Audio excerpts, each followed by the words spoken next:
Good morning and welcome to this webinar today. My name is Bill Baker. I'm with Firestorm, and we're pleased to have you joining us with this Virginia Association of Independent Schools sponsored Crisis Coach webinar series. Today we're going to be discussing communication breakdown, message mapping, things like that. And our speaker today is Jim Satterfield, who's the president and founder of Firestorm. We'd like to have you as our friend too. Firestorm Solutions on Facebook. Firestorm Soul is our Twitter account, and there is a hashtag, and that hashtag is Crisis Coach. By the way, you can go to firestorm.com and you can watch previous webinars. You can register for future webinars, and you can sign up for our newsletter. Our newsletter just came out today, and there were two excellent articles, and I suggest you go to our site, firestorm.com, to read them. There's one that talks about the situation in Paris from our expert council member, Dr. Robert Chandler. He has put together an outstanding analysis of the situation, how it affects people in Europe, how it affects our supply chain, and how we should be prepared. There's also another interesting article about a communicable disease situation that took place in an Oregon Catholic school from a pumpkin carving outing where they got to share more than the knowledge of pumpkin carving. They got norovirus, which went through the school and closed it for 3 days. Both of these articles you can read in our newsletter. Go online, sign up for the newsletter, read the articles. Firestorm transforms crisis into value and empowers you to manage risk and crises. Firestorm expertise is crisis management, critical decision support, crisis communication, crisis public relations, and consequence management. Please keep in mind our presentation today is not complete without the accompanying oral comments and discussion, and the information provided must be read in conjunction with advice from your organization's personal counsel. This information should not be considered legal advice or legal opinion. Firestorm is delighted to have a relationship with the Virginia Association of Independent Schools. Unfortunately, the host from Virginia Association of Independent Schools is not able to be with us today. Kim is out working with some other people, but we do have our very own Ryan Mercer with us. Ryan is a principal of Firestorm. He's located in the capital area. Ryan, over to you, please. Thank you, Bill, and thank you all very much for your time this morning. I know that everyone's schedule is very busy, but tackling the subject of preparedness and the importance of planning is one that we all need to consider. We are thrilled to have partnered with the Virginia Association of Independent Schools to bring this message of preparedness to Virginia schools. I will be following up with everyone on the call to check in to see what you thought of the program and to answer any questions that you might have had over the course of the 45 minutes, and we'll also be sure to get you a copy of the recording and a note sheet that summarizes what we talked about. So again, thank you all so much for being on the call. Thanks, Ryan. It's Jim Satterfield jumping in, and we're glad to have everyone in this webinar series.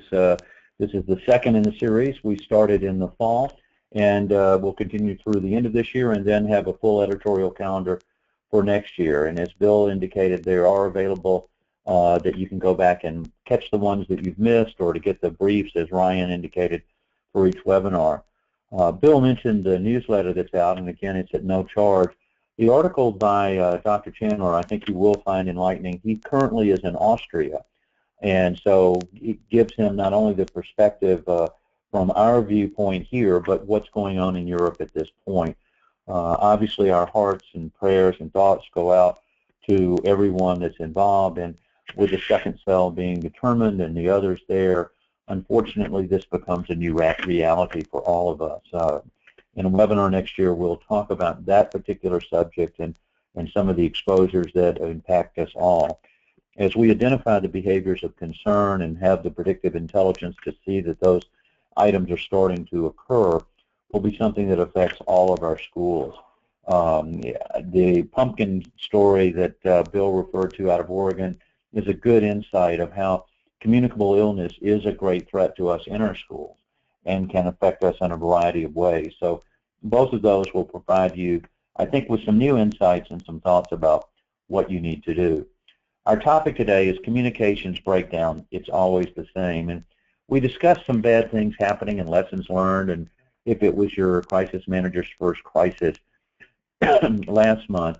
So today we really want to focus on how things break down. And there's a common theme here that we see. If you don't have a plan, if you don't have your messages well thought out, you're going to find yourself at a disadvantage at probably the most critical time in your school when that crisis starts to come. So we want to give you today some insights and some lessons learned to help you begin to understand each one of those elements. And again, there'll be a brief that you can refer back to after the webinar. So what are you to do? If there's going to be a problem here, where do you start all of this? And so one of the keys that I would encourage you to do is think about your school, to think about what your next crisis would be. And clearly it's easy for us to think about the physical geographic location we are in.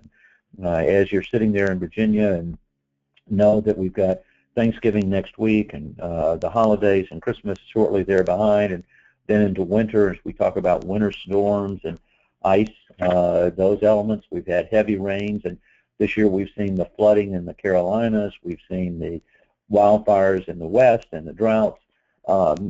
These are particular exposures that we have, but they go beyond just looking at those events that happen from a natural standpoint. They could be man-made. They could be behaviors of concern.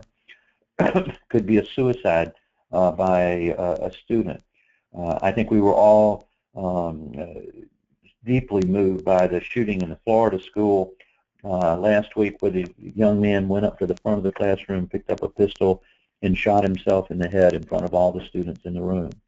What were the warning signs that could have identified that before it occurred, and the impact that it would have on everyone there at school? If you found yourself in one of these tragic events, knowing what to say to the students, to the parents, to your teachers, to your donors, and how you would organize your school becomes extremely critical. There's an Irish blessing or an Irish curse, depending upon your point of view, which says, may you live in interesting times. I think everyone on our call today is living in interesting times. So where do we start? First, we start to focus on what are the exposures and what could happen next within our organization. Then we begin to build our plans. So if we think about crisis communications, and it's absolutely critical, but there's a phrase that came from World War II, loose lips sink ships, and we've stolen it here a little bit and modified it, that loose lips sink more than ships. The concern in World War II was that an idle conversation that someone had and talked about, well, my husband or my spouse is on a boat or in the Philippines or wherever, that the enemies could be hearing it, and as a result of that, take that information and use it to locate it and attack and sink the ship. Now think about World War II and where communications were and the ability to get that information and process it versus where communications are today with social media and the global environment that we find ourselves in. And many times what we say in that crisis will in fact create a second crisis or make the crisis that we're already experiencing it much greater. So the first lesson I want to give you is to stop and ask why we're going to communicate.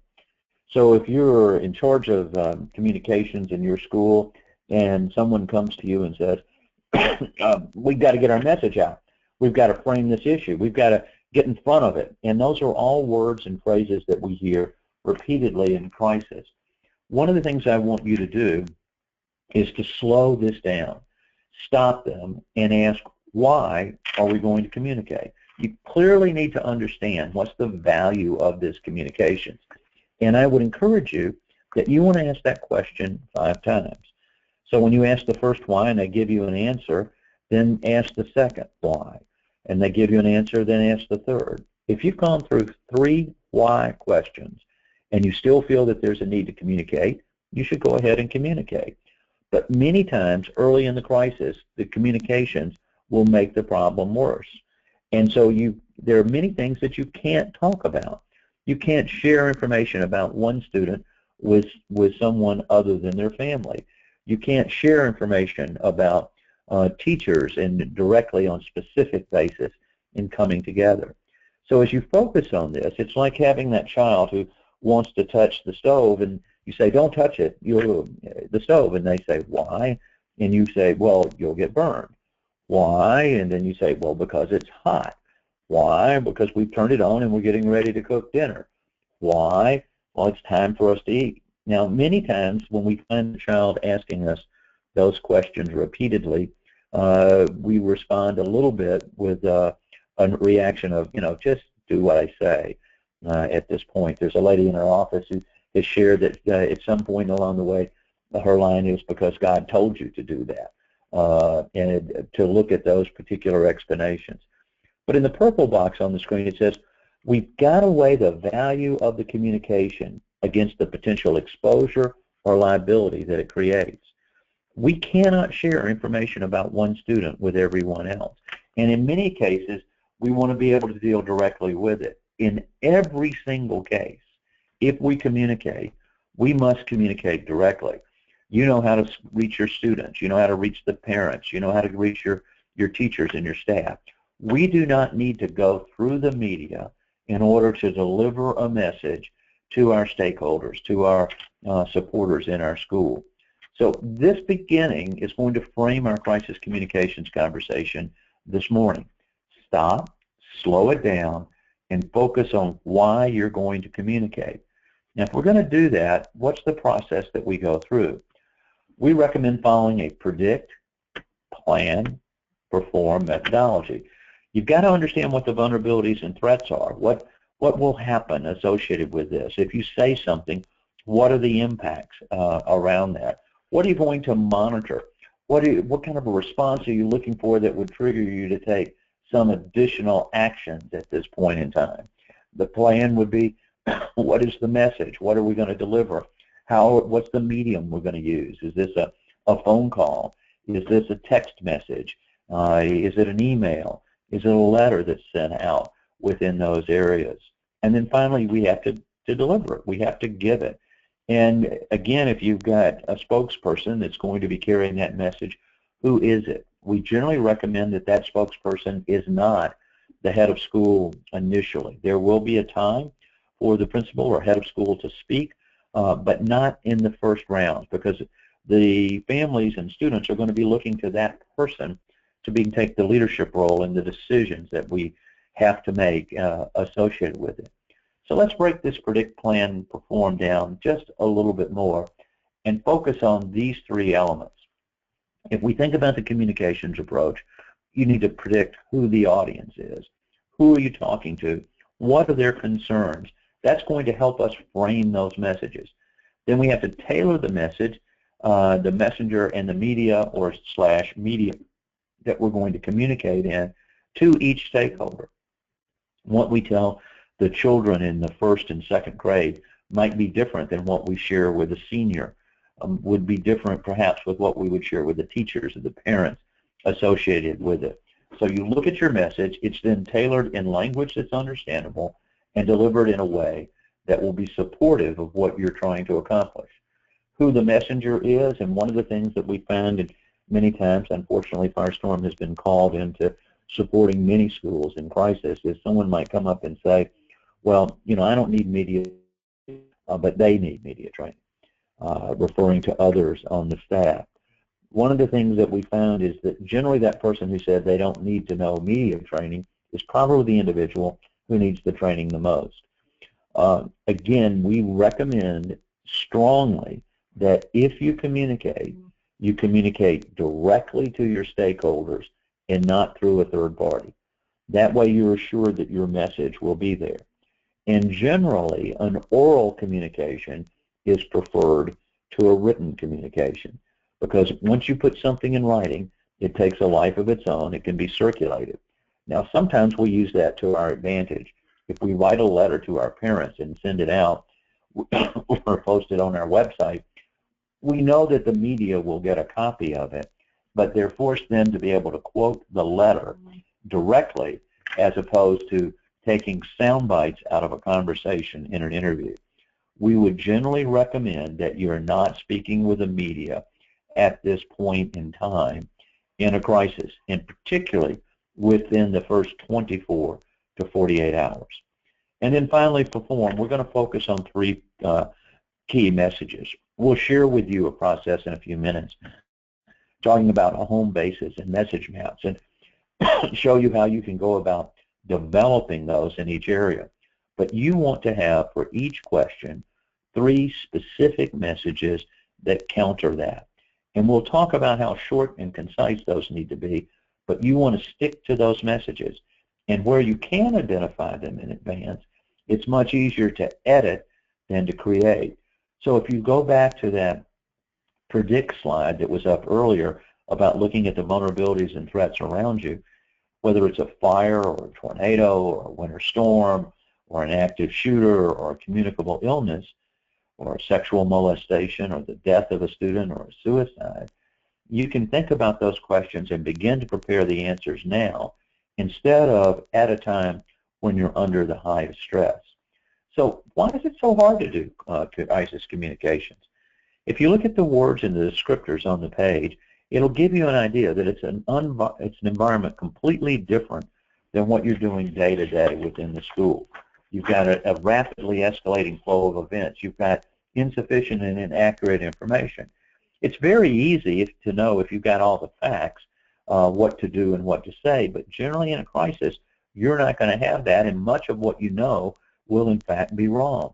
You're going to be under intense scrutiny. There'll be people trying to second guess, what did you do and why did you do it? Why aren't we saying this? Why aren't we getting in front of each of these things?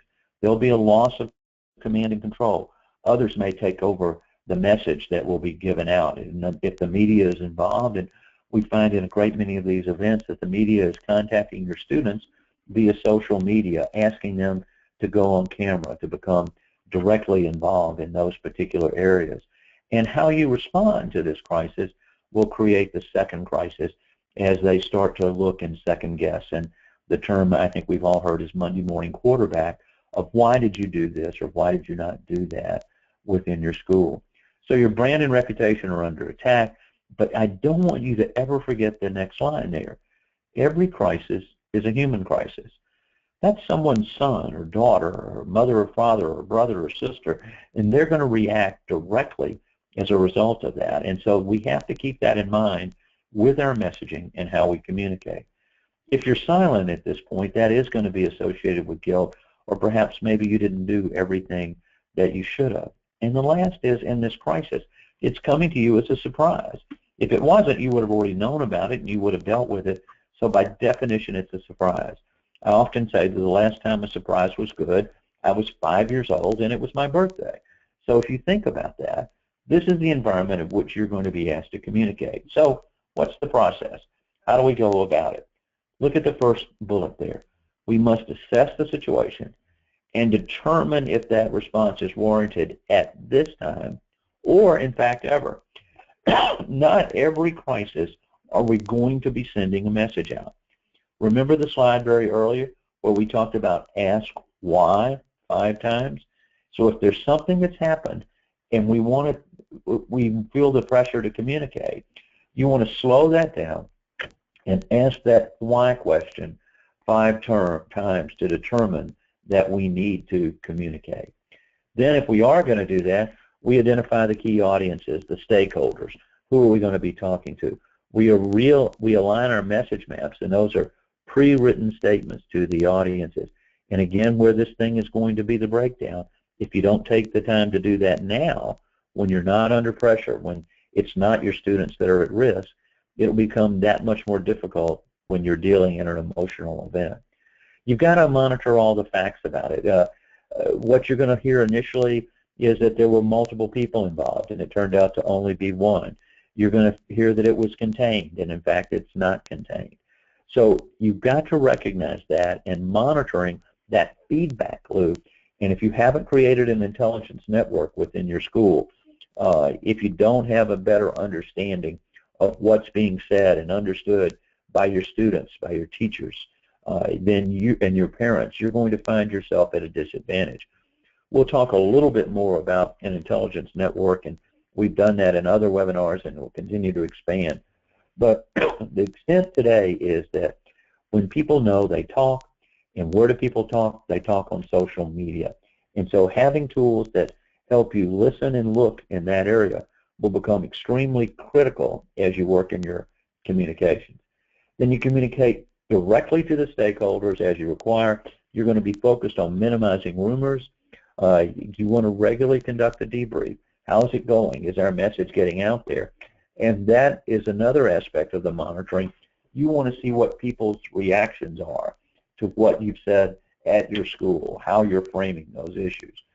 If you need assistance, I would recommend that you reach out and have someone in alignment. A crisis management firm would probably be most effective. Ask that crisis manager what crisis they've managed before, and you want to be focused on that. I would encourage you to look at retaining that crisis management firm through your legal counsel that represents your school to try to establish an attorney-client privilege. But getting that assistance in advance and having that identified is a big advantage. Clearly, Firestorm would like to be considered to be that area. And then finally verify that all your messages support your brand position and the mission of your school. Excuse me, I have a little cough this morning. How do you know when to communicate? Well, that's part of this decision process and looking at it. And one of the things that we recommend is creating an event activation matrix. And this is something we can discuss in another one of the webinar series, or you can talk directly to Ryan about it. But you divide the world into a minor event, an incident, or a business crisis. The low effect events, the minors, we probably aren't going to be talking about. An incident that's significant but has only limited impact. Maybe it only involves one small group in the school or 2 or 3 families. We're not going to broadcast that to everyone else. But if it's a school-wide impact, if it's an enterprise-wide impact, then the pressure to communicate, the escalation of that will become much more critical. So we take a look at the events, that vulnerability threat assessment, the risk analysis that you've done. What are the actions you would take for each one of those? What are the messages that you want to get out? Who's responsible for that? Who's on your crisis management team? As you frame this, this can be a single-page document that your teachers and leadership in the school can have to make sure that everybody is on the same page at the same time and getting that message out. So what's the communication cycle? Now, I could put the word crisis in front of this, and it would be exactly the same, but in any communications program that you're doing, you want to gather your information, create a draft, and then edit it. You want to get approval both not only of what the message is, but the time of release, and that's going to be key. I'm going to come back to it in just a second. Then you send it out. Could this be an email blast? Could it be a series of phone calls? Could it be a PA announcement at the school? Could it be a conversation with the media or particular families that are involved? You want to manage the questions that come in. Monitor again, there's that intelligence network coming back of what are people about these events, and you can see it's a cycle. It just continually improves. To get this process, communications is a continuous improvement process. But where I showed the key there with the arrow at approval, we've seen many times that the messages go out too soon, that they are released before everyone is ready. So even if you have message maps, even if you've got an understanding of that message, that's those 5 why questions about communicating. You want to make sure that senior leadership has signed off on now is the time to send that message, because you can't retract it. We can't unring the bell. So once that message goes out, it's going to drive this process. So I mentioned predictive intelligence. How do you know what's being said or heard? Now, clearly you're going to get an ask and you can get reactions from people within your school. But if you look at it, analyzing what's in the merged media, that's traditional media and social media together, the term of art there is merged media. We want to look for specific phrases and streams and keywords and issues before a crisis occurs to establish this baseline. Now let's assume the baseline was 100. I picked an arbitrary number. If suddenly there's thousands of messages, that's an indicator to you that something's happening, because it wouldn't have that level of conversation if it was not there. And so we recommend two processes. One is a listen process and one is a look process. Listen is focused on these keywords and phrases and streams and issues.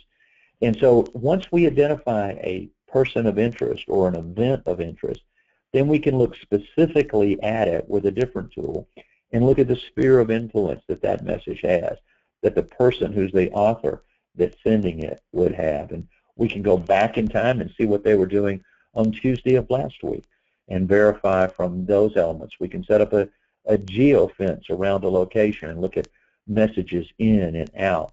But this is a key role that in today's school environment, it's absolutely essential to understand what's being said and how it's being processed. Specifically, if someone has ill intent, 80% of the time, someone else knows. And 67% of the time, 2 or more people know. So wouldn't you rather know what people are saying or thinking or doing before you make your comment? Because we have to have a careful analysis so that we can identify the rumors and misinformation before this escalates and creates a significant problem within our school. So communications components, we're going to always express concern and support and offer condolences. Remember the comment earlier that every crisis is a human crisis. Again, here's that recommendation. Get your crisis manager engaged through counsel, because in many cases you don't know what you don't know. And so having the virtual investigations done as information comes to you, you may well find out that someone did something that you wouldn't have approved of, and that's going to come back and impact the school. We are going to tell the truth. We're never going to lie. The cover-up's always worse than whatever has occurred here, and that will be a key communications element. Now, we want to always work on our communications and our initial message, and this comes back to a term that we're going to call home bases and talk about more, fall around these 3 areas.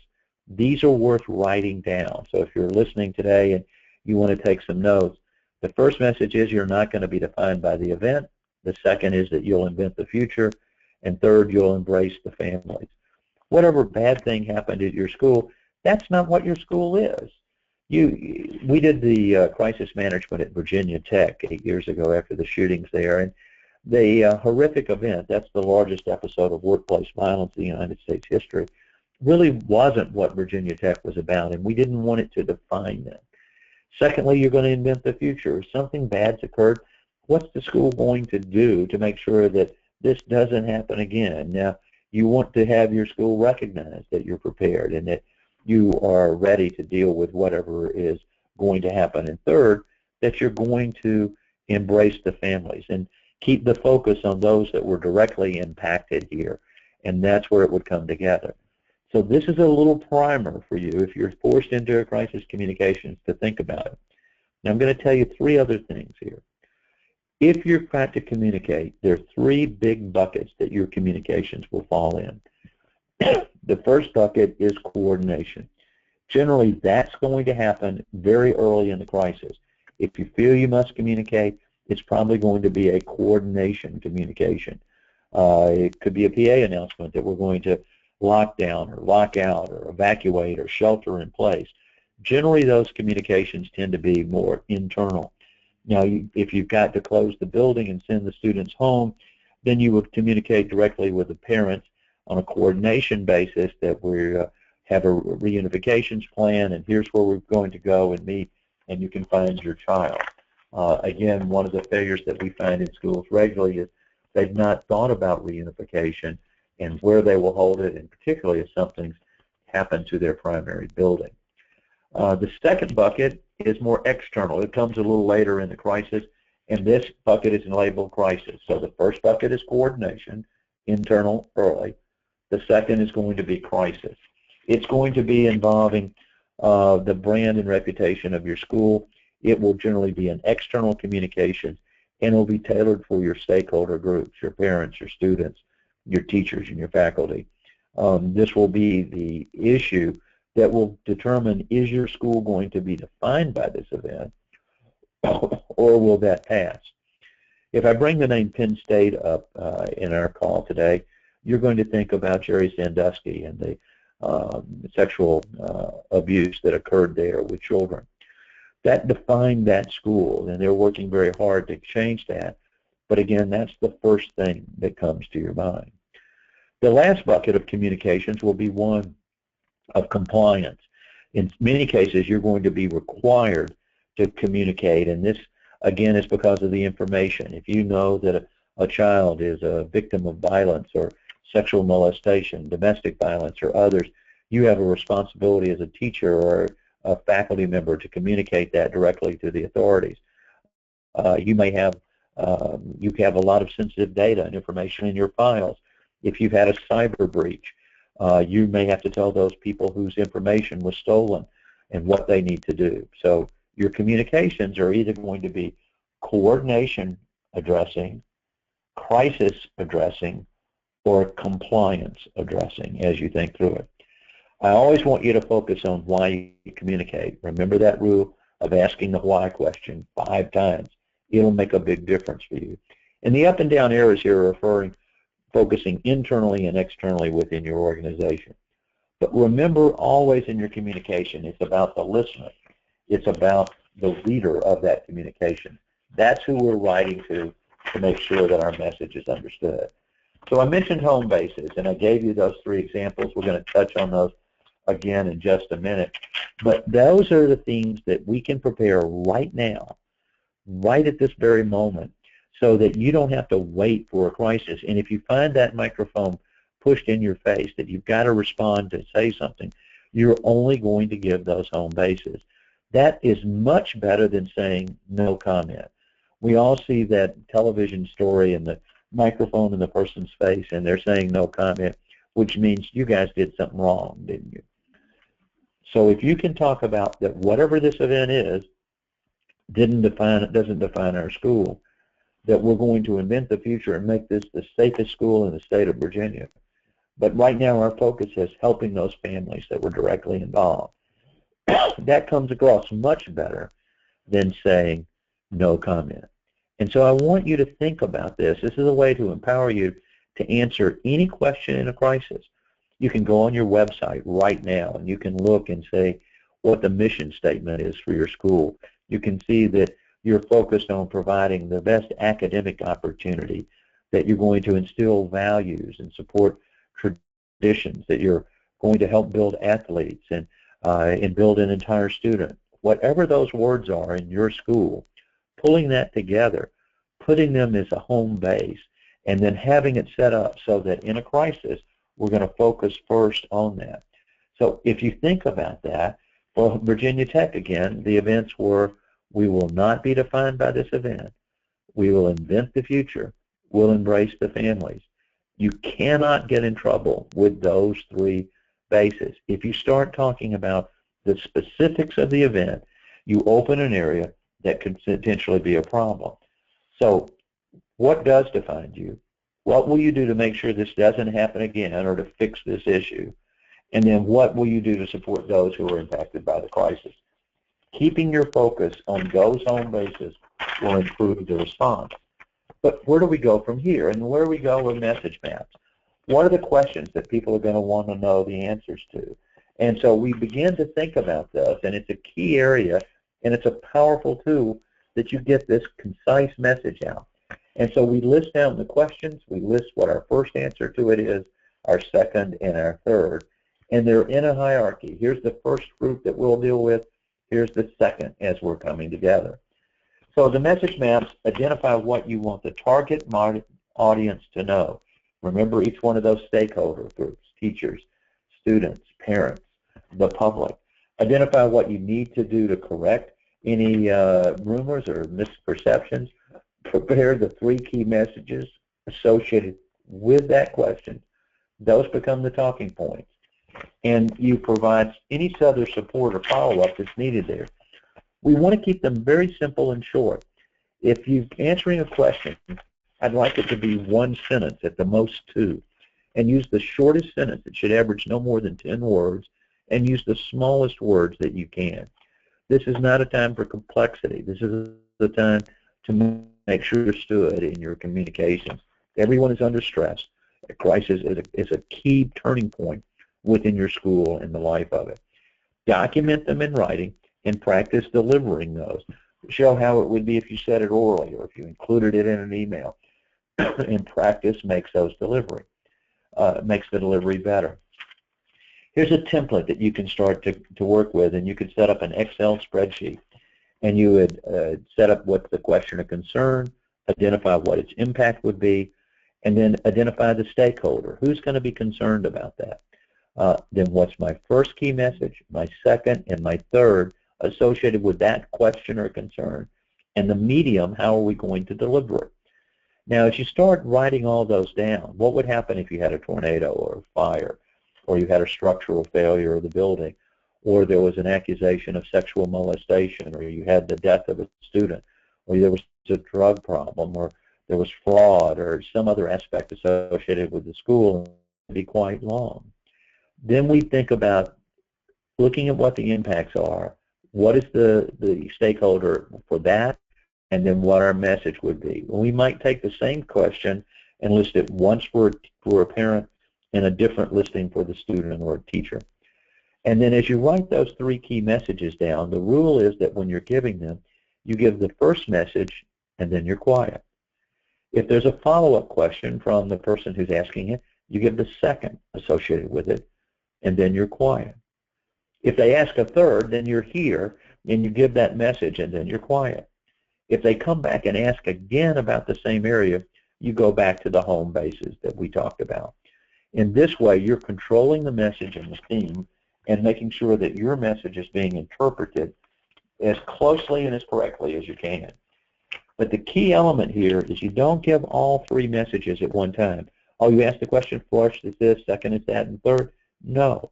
You want to slow this down. You want to focus specifically on giving your best message first, and most of the time that's going to stop it. If there is a follow-up, then you have a second, and then you have a third. Now you're beginning to see why it's good to sit down, create these message maps today before there's a crisis. Because if it's one of your students who was injured, if it's one of your students who died, if this is a significant problem in your school, the emotional pressure, the trauma that would be associated with it will make this very difficult. Having them in advance and practicing how we would do it would make a difference. Now, I would recommend, as you do exercises within your school and tabletop exercises where you get your crisis management team around a table in a conference room or a classroom and have a situation and talk about how would we handle it, what would we do. A portion of that should be around how are we going to handle our communications, what are we going to say, and when are we going to say it. Because the more you think about it, the better you will be at the time when it absolutely must occur. If you've got questions about this, we can help you more. But having your messages and your home bases defined in advance will make a difference. Now, I want to remind you that everything you learn in the first 24 hours is wrong. You're going to be forced to give messages out and communicate based upon insufficient, incorrect information. That's why keeping these messages very general and having them answering and building becomes so critical. Because while the first 4 hours everything is wrong and that crisis might only last a few seconds or minutes, the impact, the consequences are going to last for the following years.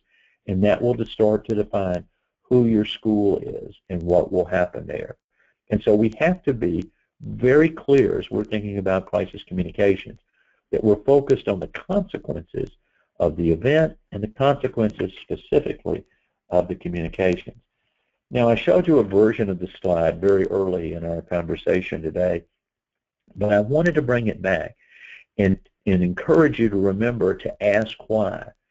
When you look at this thing that's occurred, the potential exposure or liability that's been created, how is that going to be improved or lessened by these communications? Or in fact, will it make it worse? So we are going to tell the truth. We're going to focus on that. But when someone says, we need to get a message out to everyone, I want you to slow the world down just for a few minutes and ask them why. Why do we need to communicate right now? Why do we need to say that? Are we even allowed to say that, recognizing that you have confidentiality issues and cannot talk about a specific student or teacher and share one-on-one information? If you do that, once you open that doors, it's going to be very difficult for you to stop talking. So you want to avoid putting yourself or anyone else in that position. One of the most powerful things you can do is stop and ask why. So what are our next steps? Do you want to know what will happen tomorrow? I think I'd like to know what's going to happen at school tomorrow. So you need to be thinking about that intelligence network. You want to be prepared with all the threats and vulnerabilities that you've identified for your school. And if you haven't done a vulnerability threat analysis, I would encourage you to do that. And then the question I would ask you, can you afford not to know? If you're having to react when that gun comes into the school, when there's an armed intruder or an active shooter, it's really too late. Identifying those behaviors of concern now, putting plans in place to intercept it before it escalates and becomes a particular problem is one of great issue. We're going to be doing a virtual crisis cyber breach exercise in December. Actually, we're going to do the same exercise and repeat it on 2 different days. One is December the 8th, the other is December the 14th, and that'll be a cyber breach. It'll be talking about the information from your school getting out and having that as a breach. That's a big concern both in the business community as well as in the school community, and it'll be a chance to have your crisis management team experience what it's like to make decisions. First quarter of next year, we're going to do a virtual exercise around an active shooter. So that will certainly be something for you to follow the calendar, see when those dates are, and make sure that you have your team ready to experience making those decisions.